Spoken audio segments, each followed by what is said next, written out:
santificad a Dios el Señor en vuestros corazones y estad siempre preparados para presentar defensa con mansedumbre y reverencia ante todo el que os demande razón de la esperanza que hay en vosotros.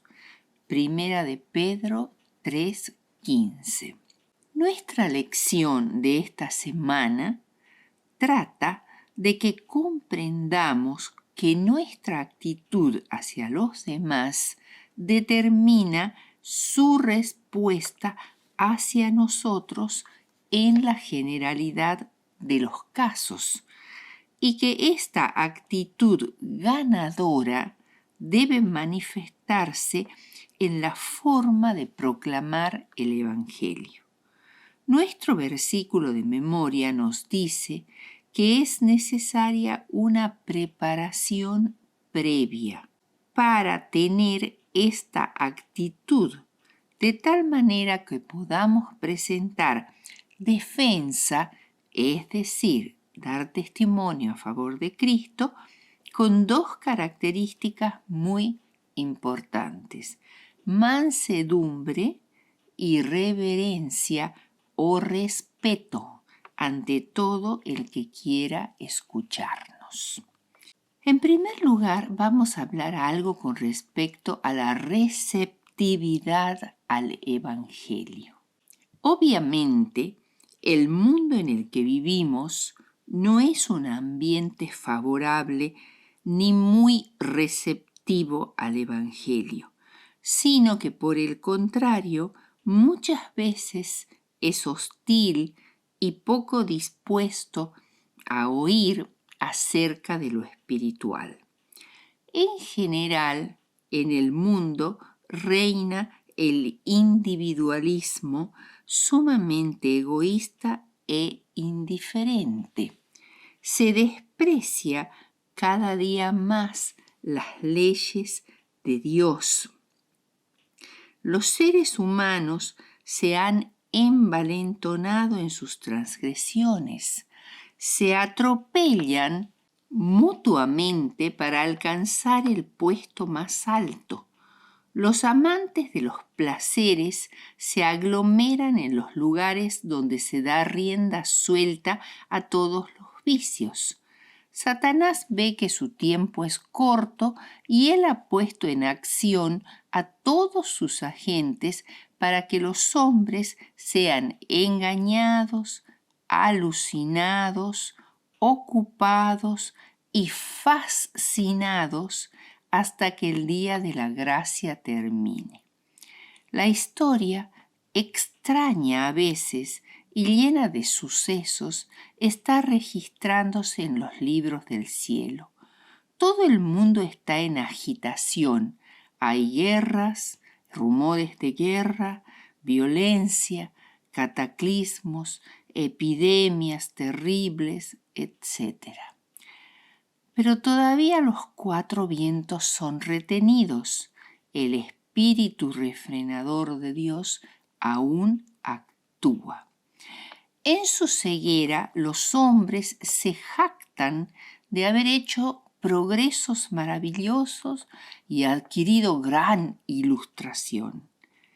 A causa del pecado, la atmósfera de nuestro mundo ha llegado a ser la atmósfera de un asilo de apestados. Pero los fieles mensajeros de Dios han de proseguir rápida e intrépidamente su obra de alertar a cada persona de que Cristo viene pronto.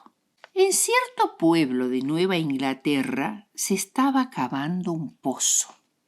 Cuando el trabajo estaba casi terminado, la tierra se desmoronó y sepultó a un hombre que quedaba todavía en el fondo. Inmediatamente cundió la alarma y mecánicos, agricultores, comerciantes, abogados, todos acudieron jadeantes a rescatarlo. Manos voluntarias y ávidas por ayudar trajeron sogas, escaleras, azadas y palas. ¡Sálvenlo! ¡Oh, sálvenlo! Era el clamor general. Los hombres trabajaron con energía desesperada hasta que sus frentes estuvieron bañadas en sudor y sus brazos temblaban por el esfuerzo. Al fin se pudo hacer penetrar un caño por el cual gritaron al hombre que contestara si vivía todavía. Llegó la respuesta: vivo, pero apresúrense, es algo terrible estar aquí. Con un clamor de alegría renovaron sus esfuerzos y por fin llegaron hasta él. La algazara que se levantó entonces parecía llegar hasta los mismos cielos. ¡Salvado! ¡Salvado! Era el clamor que repercutía por toda la calle del pueblo. ¿Era demostrar demasiado celo e interés, demasiado entusiasmo para salvar a un hombre? Por supuesto que no. Pero, ¿qué es la pérdida de la vida temporal en comparación con la pérdida de la vida eterna? Si el peligro de que se pierda una vida despierta en los corazones humanos tan intensos sentimientos, ¿no demostrarán los siervos de Dios en cuanto a trabajar por la salvación de las personas un celo tan grande como el que se manifestó por la vida de aquel hombre sepultado en el pozo? Cristo no prestó un servicio limitado, no midió su obra por horas, dedicó su tiempo, su corazón, su alma y su fuerza a trabajar en beneficio de la humanidad. Pasó días de rudo trabajo y noches enteras pidiendo a Dios gracia y fortaleza para realizar una obra mayor. Con fuertes clamores y lágrimas rogó al cielo que fortaleciese su naturaleza humana para hacer frente al astuto adversario en todas sus obras de engaño y que lo sostuviese en el cumplimiento de su misión de enaltecer a la humanidad. A sus discípulos les dice: ejemplo os he dado para que como yo os he hecho, vosotros también hagáis. Juan 13:15. Ahora, ¿cuáles son las características de una mentalidad ganadora? Mucho podríamos decir al respecto, pero vamos a enumerar algunas de las principales características. En primer lugar, una correcta valoración de las personas. Tan frágil, tan ignorante, tan propensa a equivocarse es la naturaleza humana que debemos ser muy prudentes al valorar a otros. Poco sabemos de la influencia de nuestros actos.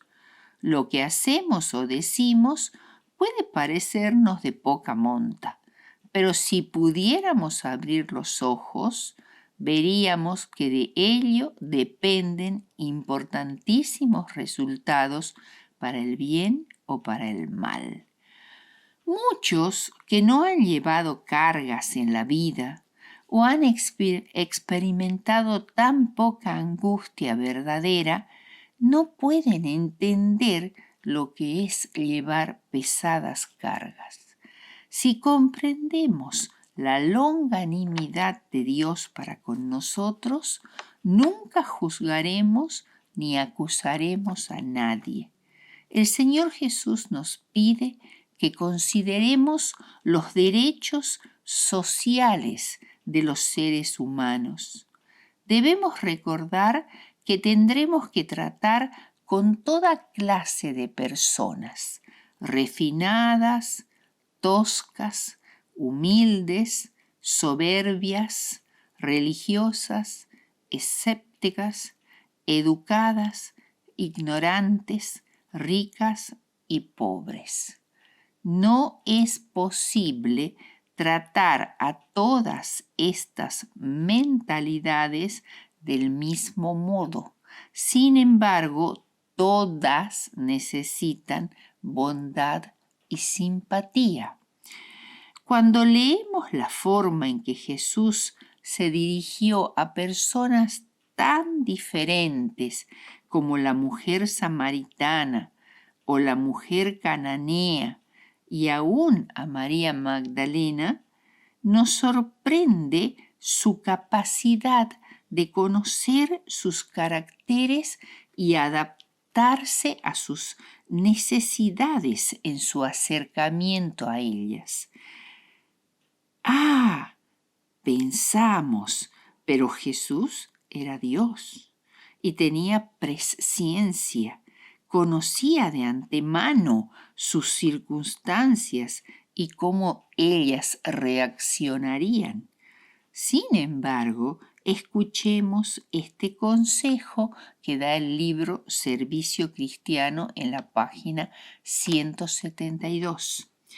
Los mecánicos, los abogados, los negociantes, los hombres de todos los oficios y profesiones se educan con el fin de llegar a dominar su ramo. ¿Deben los que siguen a Cristo ser menos inteligentes y mientras profesan dedicarse a su servicio, ignorar los medios y recursos que deben emplearse? La empresa de ganar la vida eterna es superior a toda consideración terrenal. Por eso, para conducir a las almas a Cristo, debe conocerse la naturaleza humana y estudiarse la mente humana.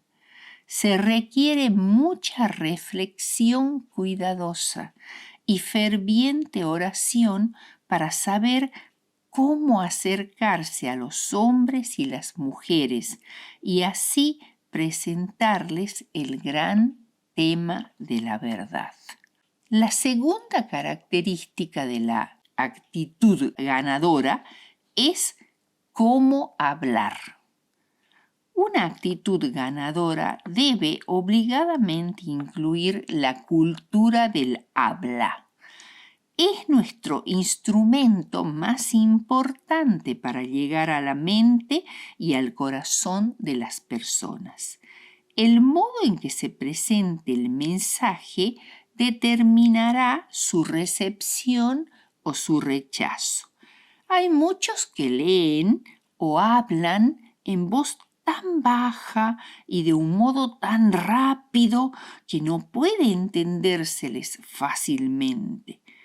Otros tienen una pronunciación apagada y monótona, y aún otros hablan en tonos agudos y penetrantes que resultan penosos para los oyentes. Mediante un esfuerzo diligente, todos pueden adquirir la habilidad de hablar de forma clara, en un tono de voz fuerte, sonoro e impresionante.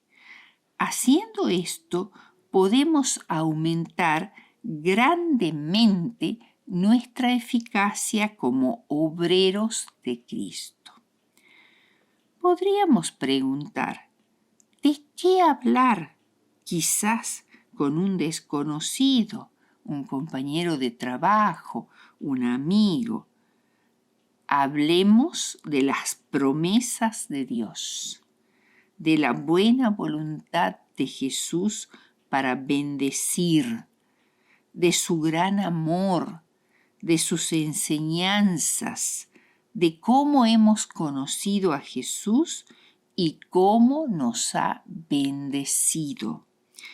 Y lo que decididamente nunca debemos hacer es juzgar o acusar a nadie, participar en chismes o rumores o espaciarnos en nuestros padecimientos y tristezas, porque nunca nadie ha sido ganado por las quejas. Tercera característica de la actitud ganadora: seamos animosos y optimistas. Los que quieren tener una actitud ganadora deben ser animosos y optimistas. Perdemos mucho por falta de simpatía y sociabilidad unos con otros. El Salvador era huésped en la fiesta de un fariseo. Él aceptaba las invitaciones tanto de los ricos como de los pobres. Esto incluye también la cortesía. Toda aspereza y rudeza debe desaparecer y no debe ofenderse a nadie innecesariamente. Cultivemos el hábito de hablar bien de los demás. Aunque nos parezca difícil, busquemos en las personas las buenas cualidades. Los alabemos por ellas y los alentemos. Cultivemos el agradecimiento a los otros y a Dios. Somos demasiado indiferentes unos con otros. Demasiadas veces olvidamos que nuestros compañeros de trabajo necesitan fuerza y estímulo. Cristo le dijo a la mujer cananea algo impensable para la mentalidad judía: mujer, grande es tu fe. No dejemos de reiterarles el interés y la simpatía que sentimos por ellos. Ayudémosle con nuestras oraciones y hagámosle saber que estamos orando por ellos. Cuarta característica: paciencia y constancia. Es muy importante en la actitud ganadora tener paciencia con las diferencias que puedan surgir en el trato con los demás. Evitemos la apariencia de mal y hagamos todo lo posible, sin sacrificar los principios cristianos, para conciliarnos con los demás. Si nos dicen palabras violentas, no repliquemos jamás con el mismo espíritu. Recordemos, la blanda respuesta aplaca la ira. Proverbios 15:1. Esto no es fácil de hacer. Se puede llevar a cabo solamente con la ayuda de Jesús, con un ánimo resuelto, con un propósito firme, una continua vigilancia y oración incesante. Nunca pensemos de aquellos a los cuales les predicamos: no me preocuparé más por ellos, no son dignos de ser salvos. ¿Qué hubiera sido si Cristo hubiera tratado a los pobres parias de una manera similar? La constancia es también una característica esencial de la actitud ganadora, porque por lo general Dios no obra milagros para el avance de su verdad. Los que no hacen esfuerzos decididos, sino que simplemente esperan que el Espíritu Santo los fuerce a obrar, perecerán en las tinieblas. No han de sentarse tranquilamente y permanecer ociosos. Los que quieren obtener éxito deben ser constantes, valientes y llenos de esperanza. Quinta característica, el tacto. Jesús adaptaba sus mensajes de misericordia según el auditorio que tenía. Sabía hablar en sazón, palabra alcanzado, como dice la Biblia. Tenía tacto para tratar con los espíritus llenos de prejuicios y los sorprendía con ilustraciones que conquistaban su atención.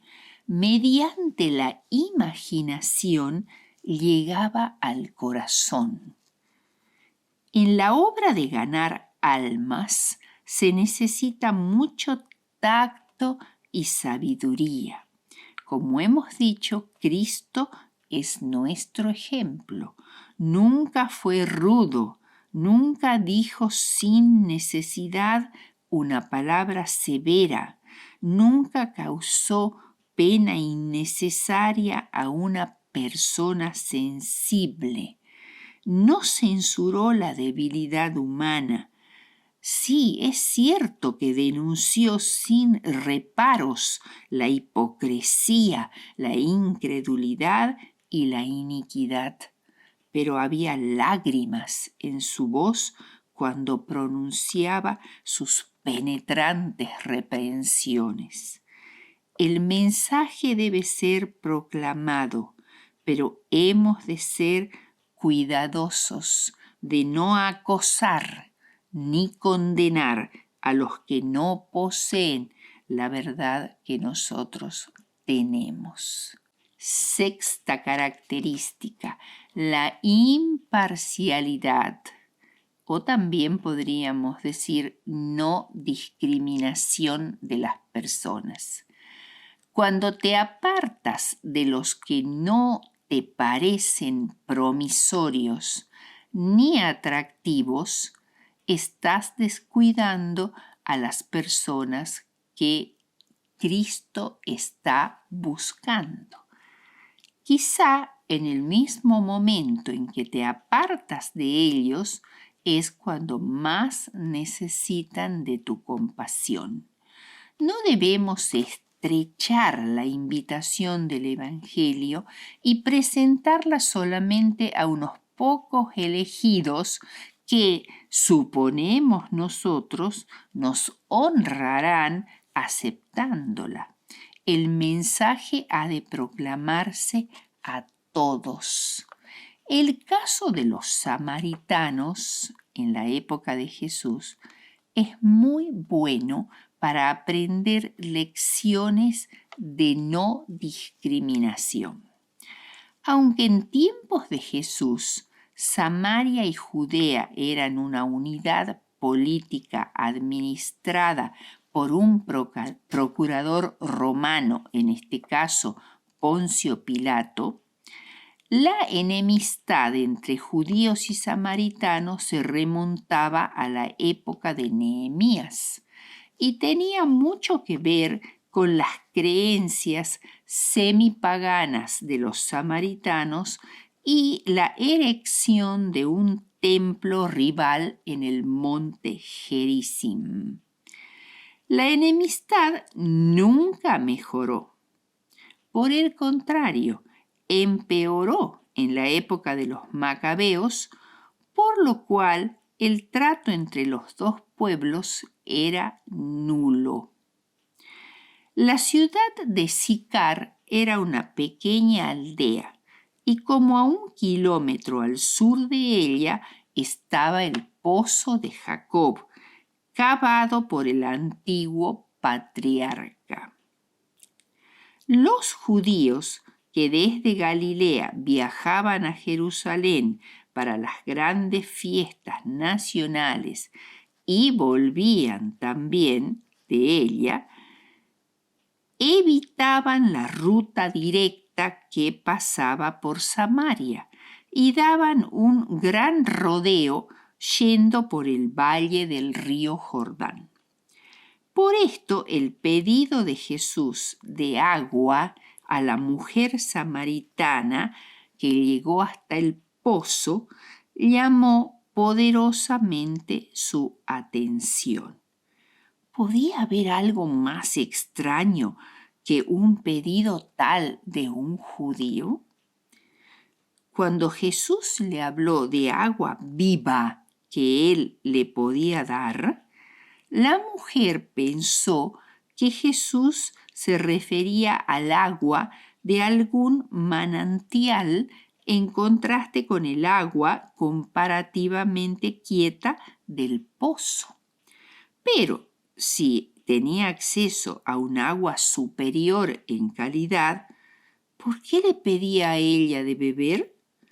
Esto hacía que Jesús le pareciera un personaje extraño, misterioso.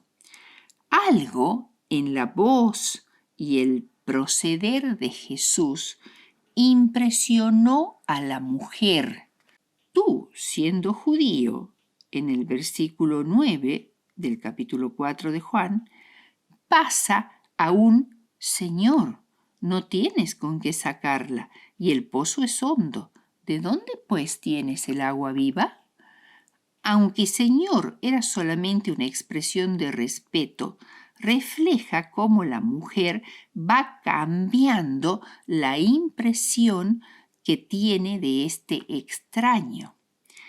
El pozo tenía más de 30 metros de profundidad, por lo cual era obvio que no se refería a esa agua, pues no tenía ni con qué sacarla.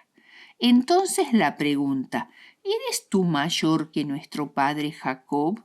Refleja la curiosidad e inquietud despertada en la mujer a pesar de los prejuicios. ¿Quién pretende ser? Y cita a Jacob, que era considerado padre de los samaritanos, así como los judíos decían ser hijos de Abraham. Cristo le replica que él era absolutamente superior a Jacob, porque el agua que él le ofrecía saciaría su sed por siempre, eternamente. La mujer comprende, oscuramente aún, que esta era agua figurada, que satisface la sed del alma, que da vida eterna y responde ávidamente, dame de esa agua, comprendiendo así su propia necesidad espiritual. Jesús había despertado ahora una convicción firme de su desesperada necesidad de esa agua. Sin embargo, la mujer aún no estaba lista para recibir el agua viva que pedía. En primer lugar, había aguas de pecado estancadas en su vida que debían ser eliminadas para comenzar una nueva vida de rectitud. Por ello, Jesús cambia súbitamente el tema de la conversación, enfocando la atención en los secretos de su vida. Y aunque ella prefiere no ocuparse de asuntos privados con un extraño, éste demuestra que conoce de ella mucho más de lo que ella quisiera revelar. Ella entonces trata de desviar la conversación de una verdad desagradable a temas religiosos discutibles de poca importancia para evadir la verdad, ignorarla o rechazarla. Ella lo que menos necesita es aclarar puntos doctrinales o religiosos debatidos por siglos entre judíos y samaritanos. Me parece que eres profeta. Por tanto, aclárame, ¿dónde se debe adorar? ¿En Jerusalén o Gerizim? Para ella, como para la mayoría de los judíos y los samaritanos, la religión se trataba de formas relacionadas con el culto. Pero Jesús no perdió tiempo en analizar su condición de profeta o dónde debía rendirse culto, sino que con sencillez llamó su atención a dos puntos importantes. Primero, el espíritu del verdadero culto, de la verdadera adoración, que no se restringe a cierta localidad geográfica. Así concentró en un punto sus pensamientos dispersos, definiendo la verdadera adoración como en espíritu y en verdad. La invitó a que se convirtiera, por tanto, en una verdadera adoradora, sin importar tanto el dónde o el cómo. Y segundo, la llevó al punto de la decisión, identificándose como el Mesías. Yo soy el que hablo contigo, por lo tanto, como alguien que hablaba con autoridad espiritual. Desbarató por completo sus prejuicios y frustró sus intentos de evadir la cuestión, aclarando que él no compartía los prejuicios religiosos que separaban a judíos de samaritanos. Ambos podían llegar a ser adoradores. La conversación de pronto quedó truncada, porque llegaron los discípulos, que quedaron maravillados, es decir, sorprendidos en grado máximo por dos razones. Primero, era inconcebible que un hombre, y mucho menos un rabino, se rebajara a hablar en público con una mujer, y muchísimo más si era samaritana. Fue en ese momento que la mujer abandonó el lugar, dejando su cántaro lleno, olvidado en el pozo.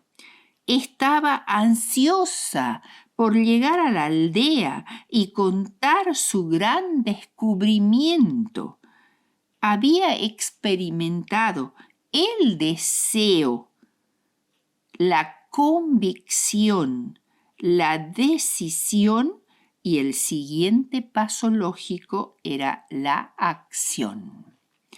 El informe de la mujer impresionó a los aldeanos samaritanos y los impulsó a ir al pozo a investigar. Mientras tanto, los discípulos no entendían nada de lo que había sucedido. La mayoría de los hombres vive para la comida que perece, pero Jesús no deseaba nada excepto la comida que a vida eterna permanece. La declaración que siguió dejó perplejos a los discípulos. En el versículo 35 de Juan 4, ¿no decís vosotros, aún faltan 4 meses para la siega? He aquí os digo, alzad los ojos y mirad los campos, porque ya están blancos para la siega. En Palestina los cereales se sembraban en el otoño y se cosechaban en la primavera. Mirad los campos, les dijo Jesús. Y entonces los discípulos pudieron ver a los aldeanos samaritanos correr hacia el pozo por entre los cereales todavía verdes, que no estaban listos para la cosecha.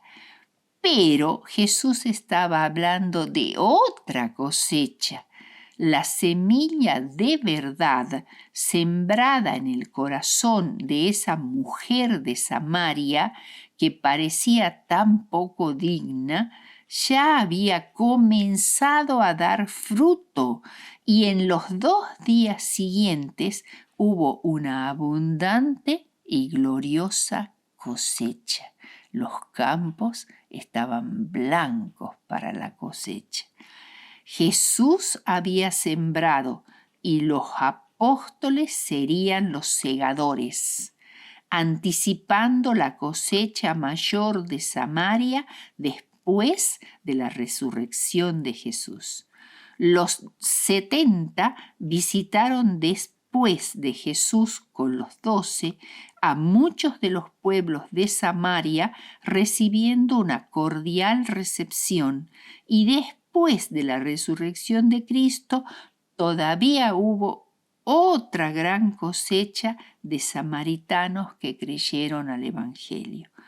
Todo gracias a un sembrador que trató con imparcialidad a las personas, desechando todo prejuicio y discriminación.